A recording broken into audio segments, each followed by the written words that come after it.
name is Jazzy. I'm a nurse and I like talking about acne. What's the most avoided thing in the home of a person with acne? If you said the trash bin with all those receipts for acne products, that's a good guess, but that's not it. It's the mirror. Those dreaded shiny things on the walls reminding you that something isn't working the way you want it to. So when you see a blemish or a pimple on your face or feel something on your back, maybe you think that you should change your skin routine. Perhaps you saw a shiny new commercial for an acne product. Maybe a friend told you about something that worked for them. So you go shopping and try out new products. At first, they change your skin for the better, immediately. But then they begin to dry out your skin or make it red and inflamed. One day you look in the mirror and see that your skin is changing and it's causing you stress. You avoid mirrors and make excuses for your skin to others. You might even put makeup on it to cover it. This is the acne stress cycle. Acne causes stress and stress causes acne. This is the cycle. This is how the acne cycle works. First there's a trigger, like stress itself, or a new product that irritates the skin. Then there are pro-inflammatory body chemicals. Then excess of oil builds up in the skin pores.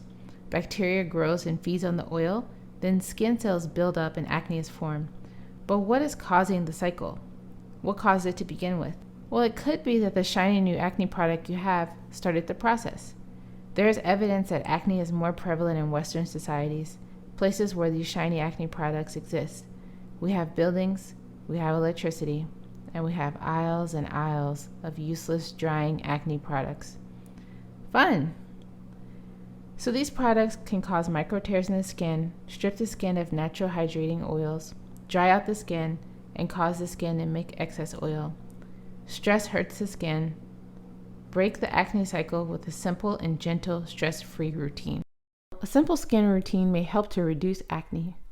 First, get 7 to 8 hours of sleep every day, if you can.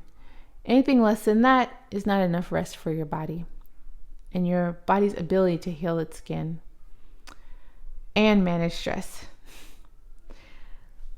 So when you wake up, you want to use your hands, using clean hands, and a gentle cleanser or no cleanser at all to wash your face and body if you have body acne. And you want to apply a topical antioxidant like niacinamide, and then apply a moisturizer. And then, if you can, a non-clogging sunscreen like zinc oxide. Then you want to avoid using clogging hair and makeup products when you are getting ready for the day. So you're going to look at the ingredients in your makeup and the ingredients in your hair products.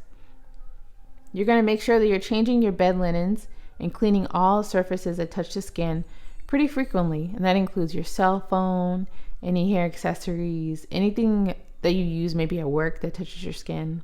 So for your diet, you're going to eat a low glycemic diet that doesn't have any processed sugar or milk. In the afternoon, you're going to do something relaxing like yoga, or you can start the day with something relaxing, but as long as you're doing it throughout the day. And then you're going to, at night, wash your face again, either with no soap, just water, or a gentle cleanser, and maybe use a mechanical or a chemical exfoliant. And you want to apply an antioxidant and a moisturizer. Subscribe to the channel for all acne information and check out my book, Make Acne Stop, the only dictionary for all things acne. Thanks and see you next time.